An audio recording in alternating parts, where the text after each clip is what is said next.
Sales is full of rejection and frustration. So, how do you bounce back?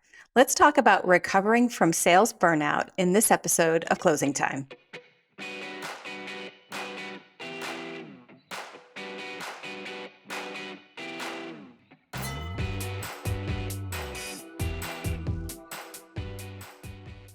Thanks for tuning into Closing Time, the show for go-to-market leaders. I'm Val Riley, head of content and digital marketing at Insightly CRM. Today, I am joined by Jordan Benjamin. He is the founder of MyCore OS. Welcome to the show, Jordan. Thanks for having me, Val. So, Jordan, I love your background, and I think it makes you uniquely qualified to speak on this topic. You work in sales, but you are also a meditation coach, and you teach yoga. So how did you come to have that very unique skill set? Yeah, it's a really good question. For me, I think it probably starts with coming from Boulder, Colorado. For folks that are familiar with Colorado, they know that we're a little weird. And so I was open to a lot of different ideas early in my sales career. I was always kind of a weird seller. And so for me, it started when I first went to a yoga class and realized that at the end of the class, I was laying there after these, 65-year-old women were so much more athletic than me and able to do all these poses that I could never do. At the end of the class, I was laying there in Shavasana and just felt this crazy energy coursing through my body, something that I had no idea of, school had never told me about. And I still have no idea really what it is, but it opened up my eyes to be really curious, to go out and learn and understand what else is there that we haven't been taught in school to help us really build a life. I had a lot of tough experiences that also kind of led me to search out different ways to help grow for myself, develop myself personally. And it opened up all these different pathways of meditation, peak performance, what do athletes do. So you believe that most salespeople have what they need to do the job and know what they need to do the job, but it's more, so it's not really about like dials or reports. It's something deeper. I think those things are really helpful. They're critical to sales, but there are these things that most folks miss internally, that they're looking for a new sales tactic, a new sales training, and yet they're not finding the results, they're not finding the performance, and they're kind of scraping and clawing to get by when there are a lot of tools that we have internally that can really help us perform a lot better and sustainably. So expand a little bit more on what you mean by that. Yeah. So, one of the really common things I see with folks that come to me that maybe aren't even burnt out, but they feel like they've tried everything. They feel like they've gone out there, they've pushed, they've done all these other things. And yet some of the simplest things they don't realize can help them get back to performance. Most folks really think in order to perform, it's about grind, grind, grind. And yeah, sales is a grind. You've got to work hard. It's a numbers game at the end of the day.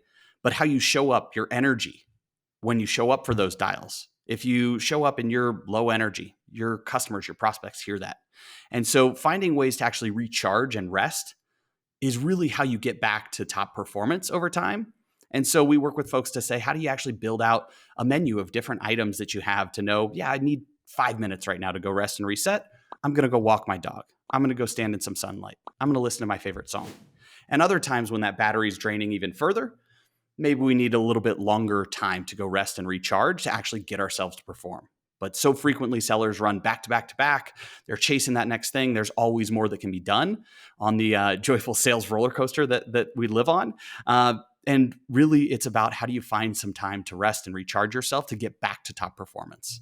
So I know one thing you said when we were speaking was, a seller really has to believe in what they're selling and like the bigger purpose of what they're selling, which translates to helping people.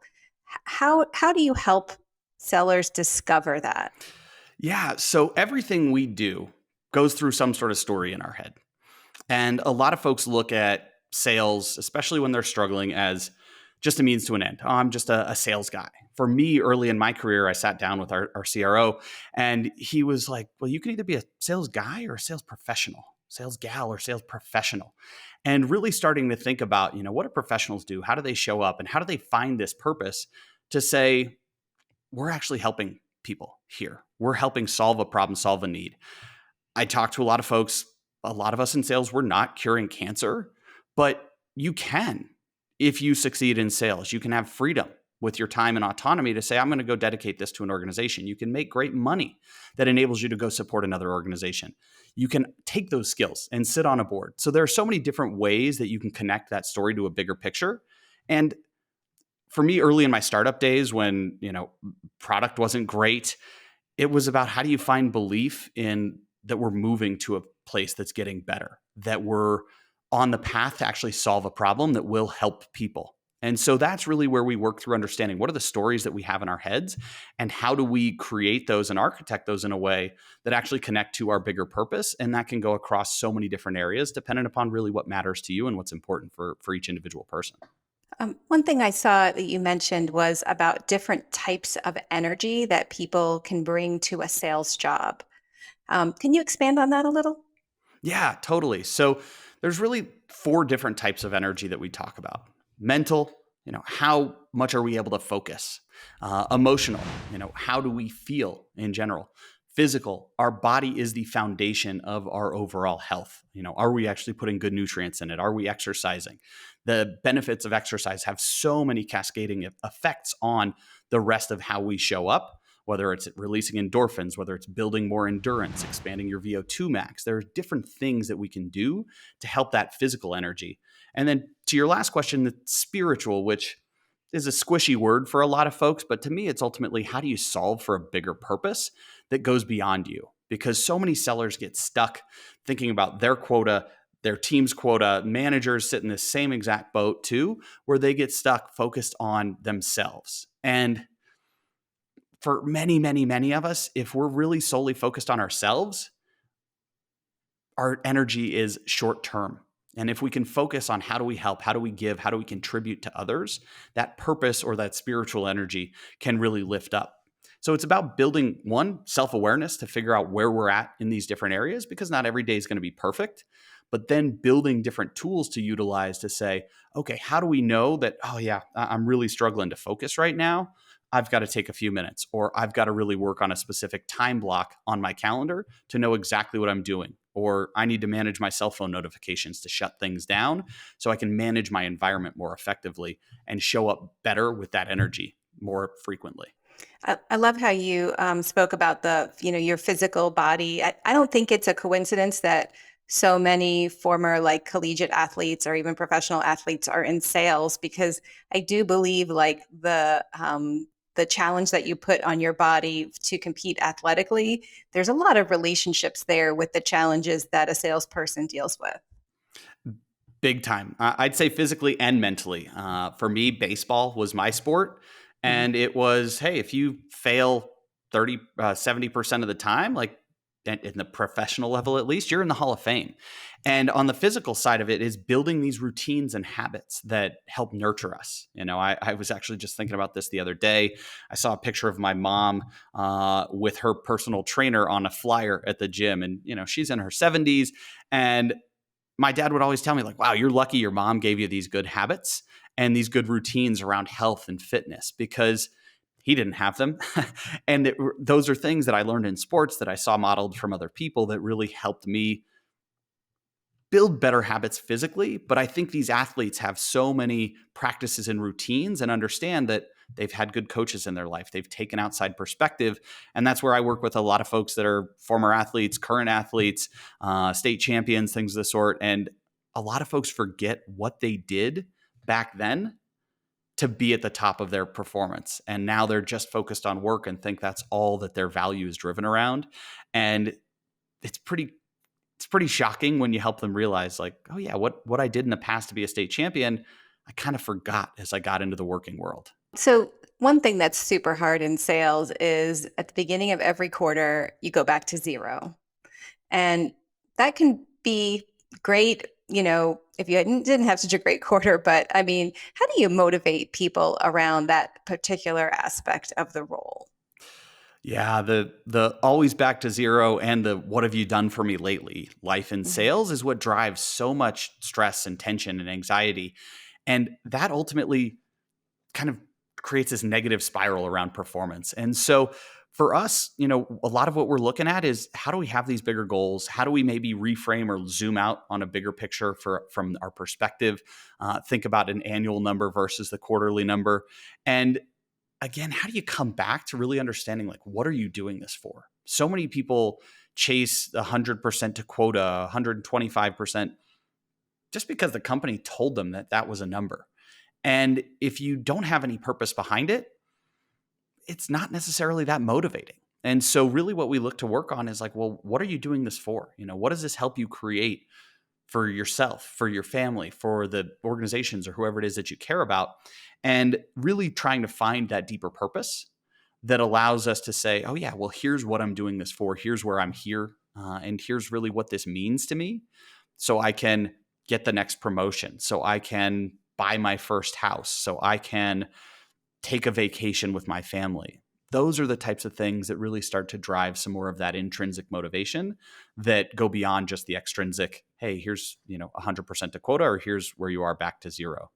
I love some of those tactics for individual salespeople, but let's shift gears a little bit and talk about how your message might differ when you're coaching a sales leader. Yeah. So sales leaders, one of the key skills that Harvard Business Review talks about that leaders have is self-awareness. And so really starting to dig in and understand, who am I? What are the experiences or what MIT talks about is crucible moments in your life. What are the things that have happened in your life that impact how you show up and how you lead as a person? So we can start to really work on understanding our biases, our perspectives. What is this awareness that I can build around myself to not only manage myself more effectively, but then actually manage and lead others? And so really it's about starting to build that toolbox again to say, where am I today? How am I showing up? What are the perspectives? What are the stories or biases that I have in my head that impact how I lead and how I show up with others? And a lot of times similar principles come up because sales in its own right is leadership.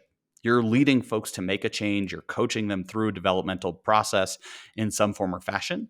It's very similar to how managers work.